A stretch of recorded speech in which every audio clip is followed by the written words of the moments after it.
Let's talk about something that most people get wrong about the grief.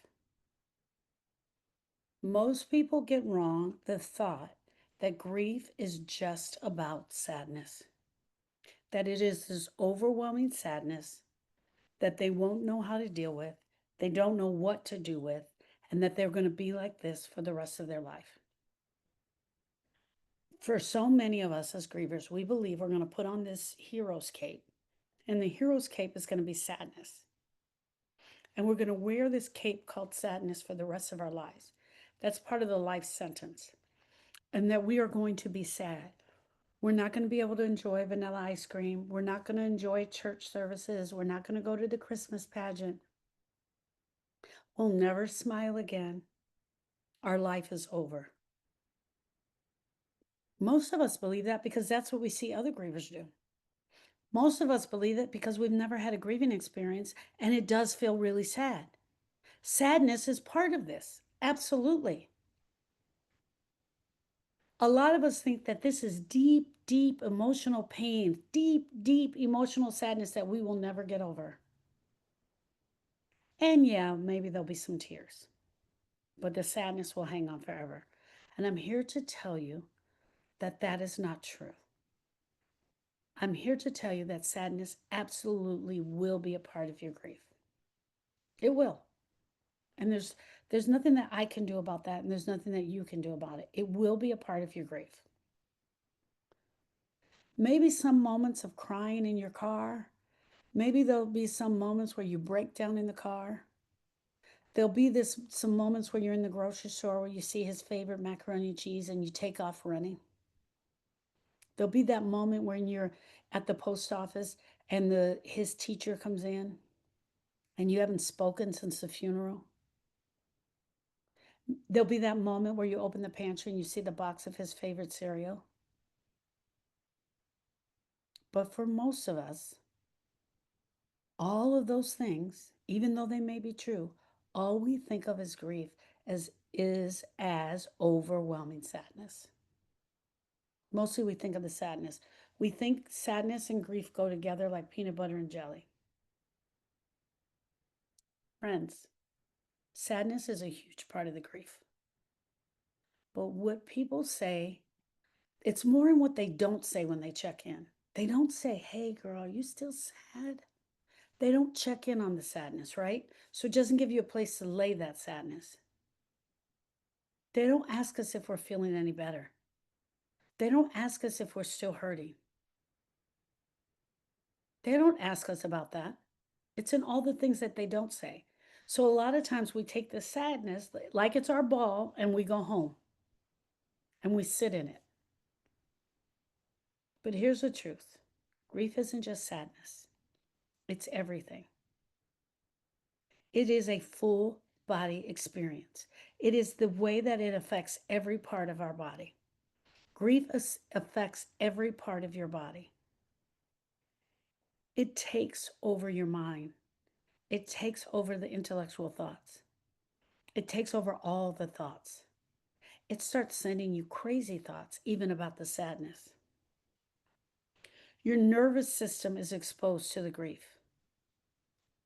True, your nervous system is the grief. Every nerve ending you have has been exposed. It's exposed to the grief, but more importantly, it is exposed to the world that is ill prepared to help you deal with this grief.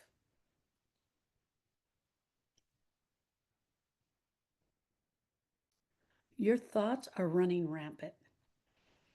If we, as typical humans, have 40 to 60,000 thoughts a day, I can almost guarantee you that you're having 40 to 60,000 thoughts a day about your grief, about your person, about how Jan didn't help you at the store the other day, about how your work colleagues aren't asking you anymore. Pastor's wife hasn't called you. No one is talking about your grief anymore. It is starting to consume you.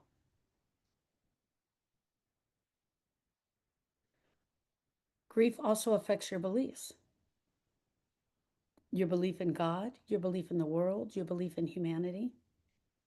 Your belief in what you believe grief really is.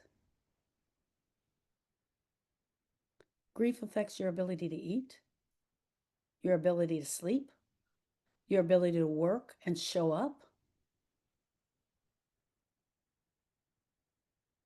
Grief is the way you flinch at joy. You push back against the joy. The way you hesitate to plan a future because you know he's not going to be in there. He's not going with you on that cruise. He will not be part of that future. And when he left, he took part of the past with him. And so you freeze. Grief is the way we stop trusting the world completely. Partly because we're living in the alternate universe. We feel like we're the only ones here on this side.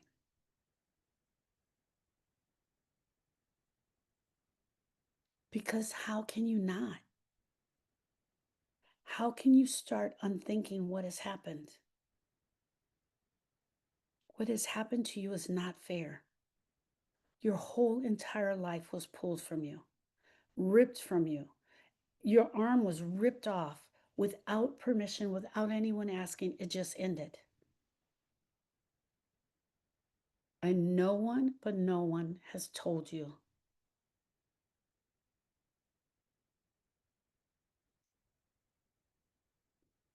That you're not broken.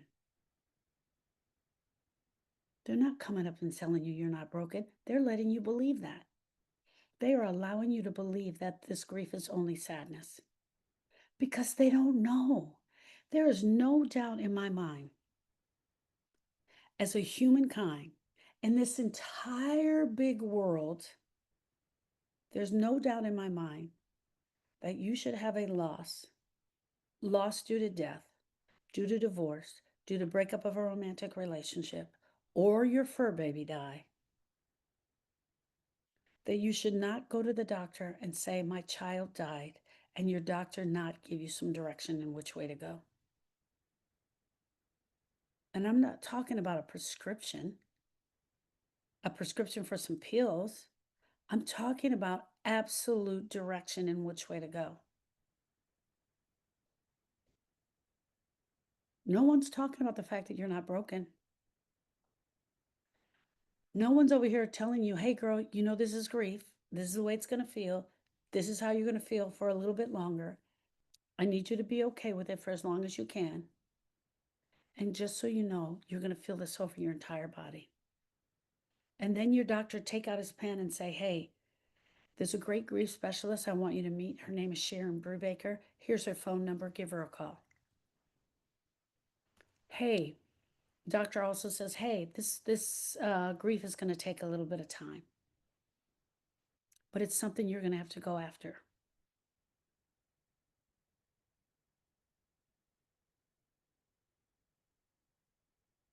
Girl, I know you feel physically exhausted.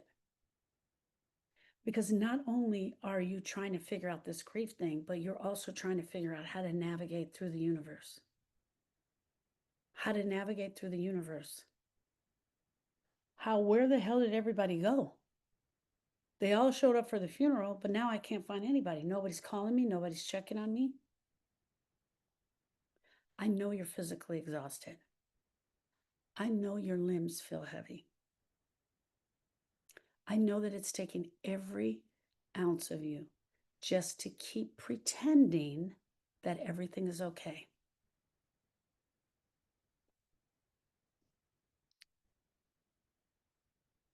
You're probably having some stomach issues now, some headaches. Is the brain fog still there? You still having a problem and forgetting a lot? Are you irritated at everyone and everything? How about the numbness? Has the numbness worn off yet? Has the real pain come in and hit you? Because we know that once the numbness wears off, what really happens is that the actual pain of grief really hits us. We know that around 4th or 6th month, that's about when we start to feel that. For most of us, we feel like when the numbness wears off and the pain starts to come up, that we're doing something wrong. But I want you to know you're doing it right. But it just feels like shit.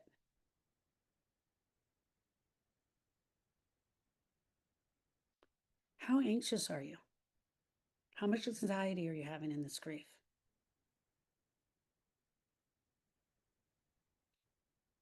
Are you having a strange kind of detachment from your own life?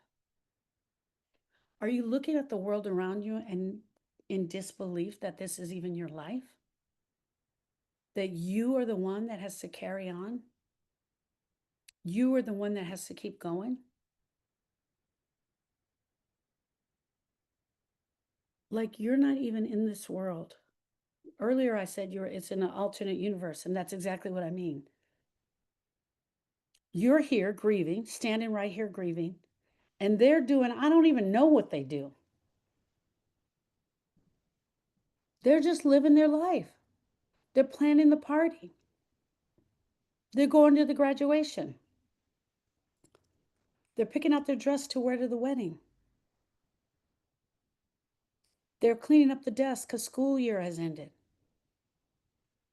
They're getting ready for summer. They're talking about pool parties and anniversaries and birthday cakes. And you're like, what? I can't breathe. Don't you see me? Don't you see that the world around me is ending? It's falling apart and it's crumbling. How many of you want to yell this at the top of your lungs?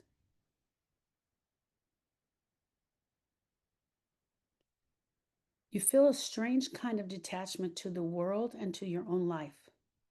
Like you're watching everything happen from far, far away.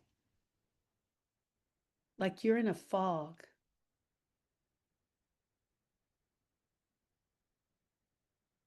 This is grief, friends.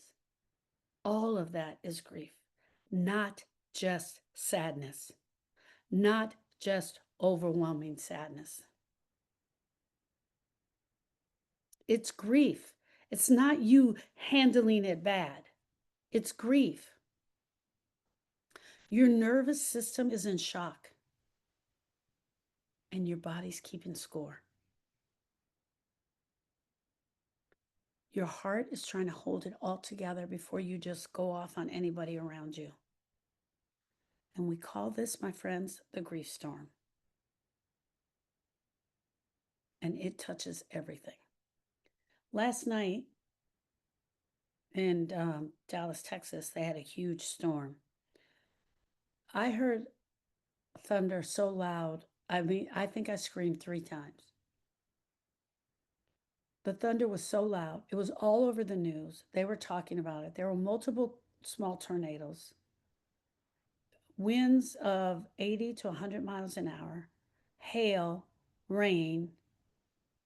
It was just unbelievable what was going on. Now take that same action from last night and put it in your grief. Tears, brokenness, screaming, yelling, noise, running, slow, fast, crying, sleeping, eating, not eating, covers over your head, going to work, not going to work, forgetting to pay your bills, forgetting to show up, crying all the time. It's a grief storm. And it touches everything and every part of your life. I want to ask you something, and I want you to really think about it. What part of your life hasn't grief touched?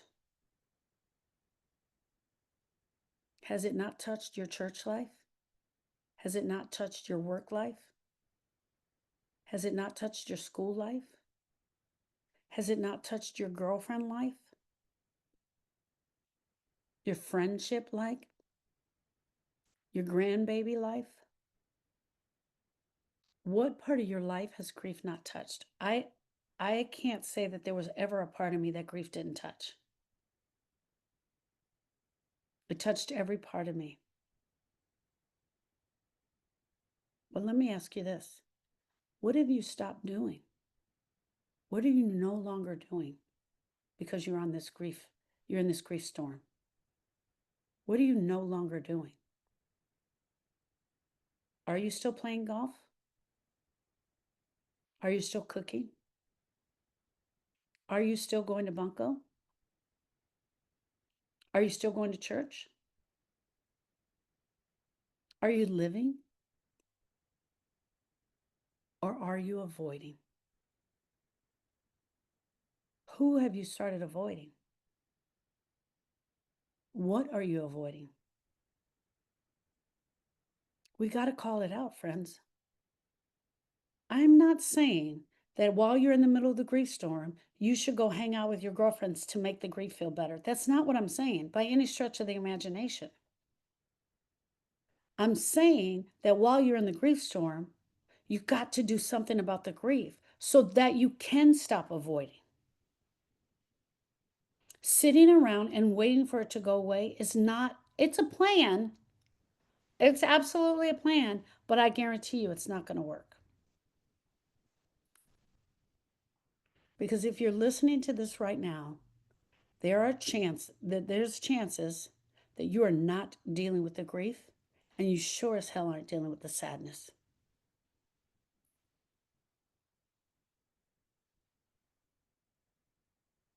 You are dealing with a complete life interruption.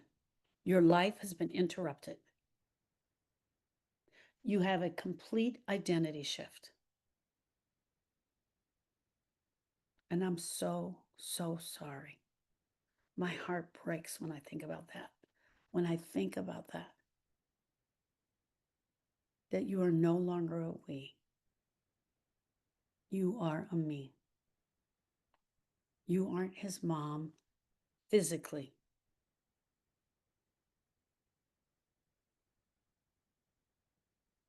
That one of your precious babies has gained his wings. That breaks my heart. And you, my friend, will be forever changed because of it. There's a shift in the way you parent. There's a shift in the way you show up for work. There's a shift in the way you volunteer at church, which you're probably not doing that much of. There's a shift in the way you talk to your friends. It shifts the way you talk to your friends because most of them aren't talking about your grief. And all you want to talk about is your grief.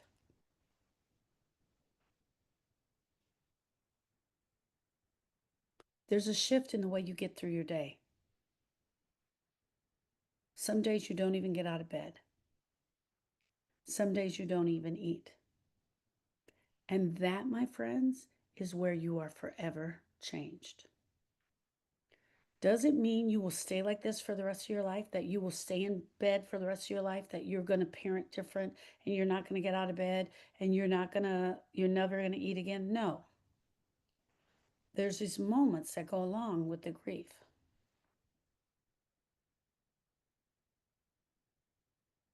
And here's the part no one tells you. You can't just think your way out of this. You can't just get into your brain and think that your brain is going to figure this out. I don't care how big your brain is and how smart your brain is. It's not going to just be able to figure this out. You've got to use your heart. Your brain is the wrong tool for the job. So you can't just think a way out of this. You can't just go, okay, I got this. I understand it. And I understand a way through peace. I'm just going to pretend as if I'm okay. And that's going to give me peace because that's not going to work either.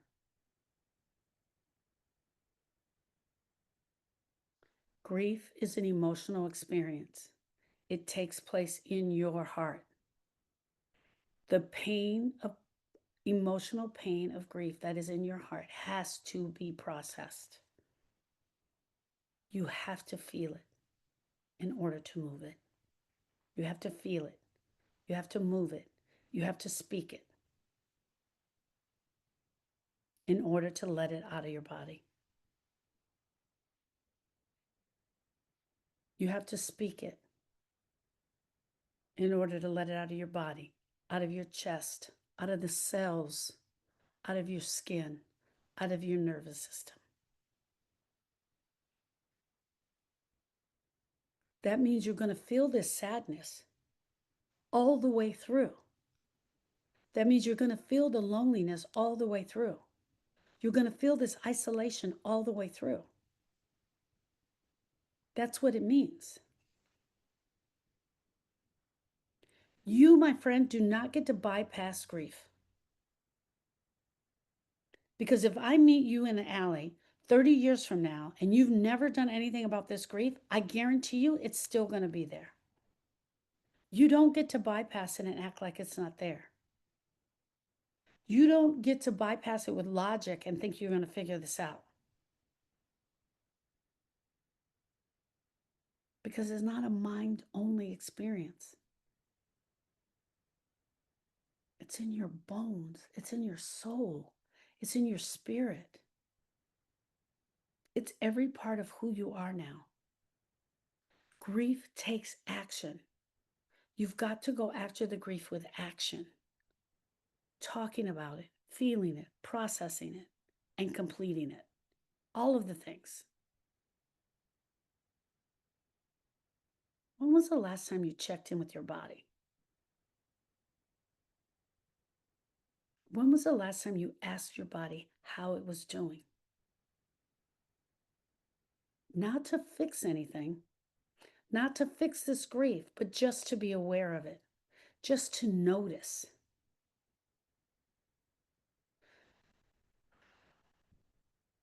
Take a deep breath.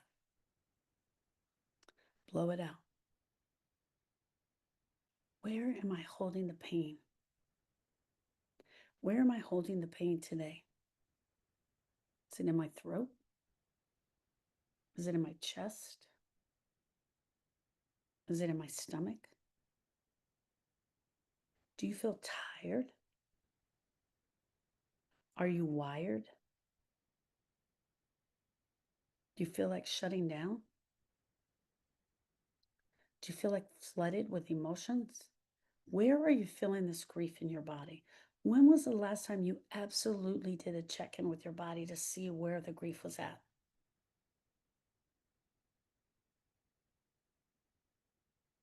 Maybe you're just repeating in your brain over and over again, I'm just going to be sad. I'm just going to be sad. I'm going to be like this for the rest of my life. Most grievers aren't taught how to answer these questions. We're just taught to keep going. We're told to be strong. We're told to get back to work. We're told to be strong for the kids and smile in front of them no matter what. We're told to move forward. And the biggest lie of all, we're told to just give it time and we'll feel better. But how can you move forward when your body is still back in the moment that everything changed for you? How do you move forward when June 17th was the day that your life changed? You can't. And you shouldn't be expected to. Because the pain you're carrying isn't just about the emotions. It's physical.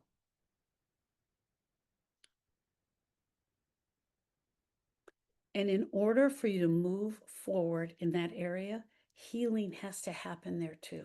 It has to happen in your body. It has to happen in your heart.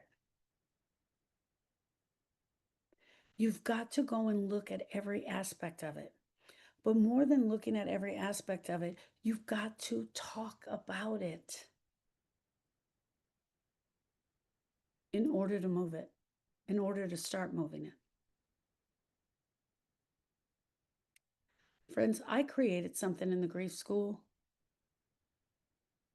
that's absolutely amazing.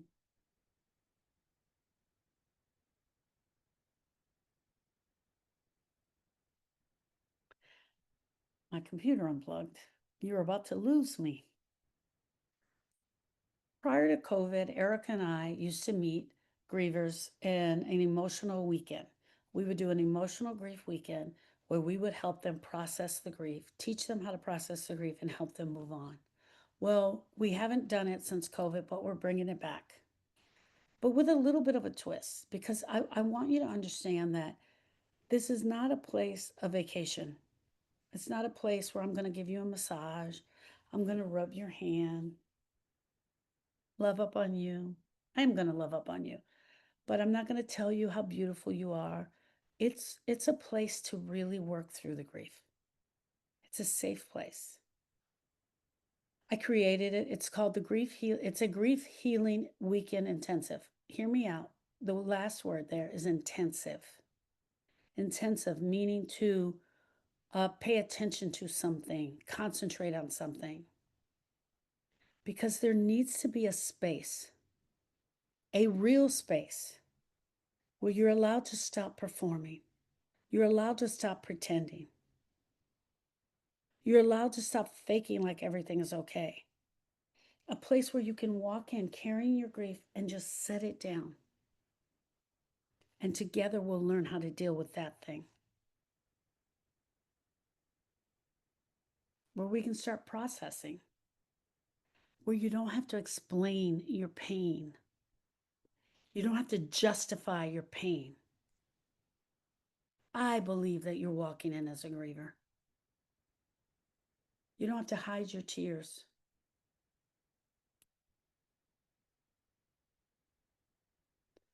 Where you can be held in your grief while we will hold this space for you and other women who get you, who get it. Not because they read about it in a book, but Erica and I, grievers who live it every single day. This grief healing weekend isn't about moving on. It's about letting go. It's about replacing the loss.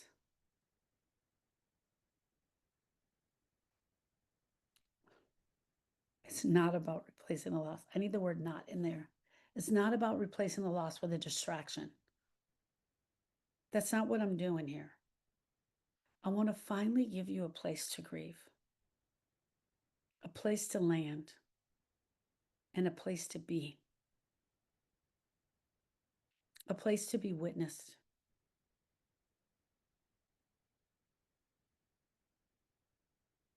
Where we can witness the grief moving through your body, where we can witness the grief as you take that breath, as you have that expression and that truth. This is going to be the place where grief gets real, without apologies, without masking it for anyone. And the reason that we're doing it over a weekend is because we come together and we're all working on the same thing.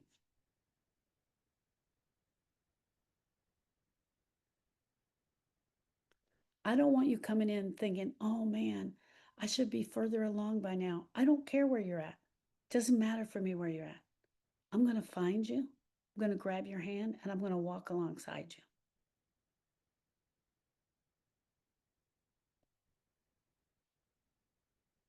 I'm going to get on that timeline wherever you're at, and I'm going to help you. This is going to be a weekend that's safe and that's grounded. It's going to be a weekend that we understand that grief isn't just sadness, it's all of the other things. It's the nobody's calling me. It's the my sister-in-law says I don't understand. It's my ex-husband who's grieving our child differently and blaming me for the loss. It's that my mother says she's grieving deeper than me. It's all that stuff, friends. Whatever you're struggling with on this grief healing journey, I promise you we're going to deal with it. And I want to say this part gently, but I want to be really clear. If you're waiting for your pain to just fade on its own, you're going to be waiting for the rest of your life. Time alone is not going to heal. Processing grief heals. And no, you don't have to do this alone. That's why I built the community. So I'm asking you to think about this. What would it feel like if you came to Dallas and you spent a weekend with me and with Erica, and together we tend to the parts that are screaming for attention in this grief? What if we started at the definition of grief and we said, here is what grief is? You were always meant to grieve this loss. What would it be like if someone took your grief serious? What would it be like if you didn't go out to fix yourself because you thought you were broken, but you decided to just face this? What would it feel like to come up, come out, and move through the most painful experience of your life? Honestly, friends, I believe this could be the moment for you. Not just because it's magical, but because it's intense. Because you'll be surrounded by women showing up raw, real, and ready to feel. And if there's any part of you that's whispering, man, I need this, then that's the part of you that still believes that healing is possible. And I want you to trust that part of you because she understands. She's tired of pretending. She's tired of not being seen. She's tired of not being free. And she is absolutely exhausted.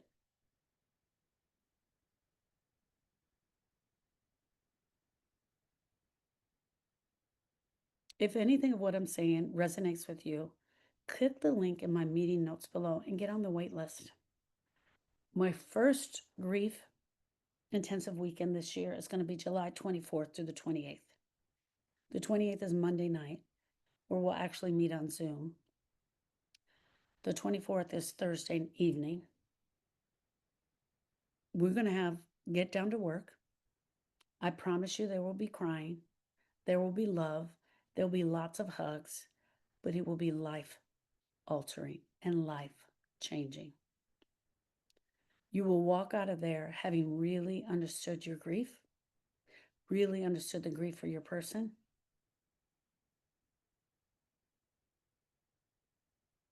and be able to move this pain that is just absolutely stuck in your gut. We're going to show you the work that no one has taught you how to do.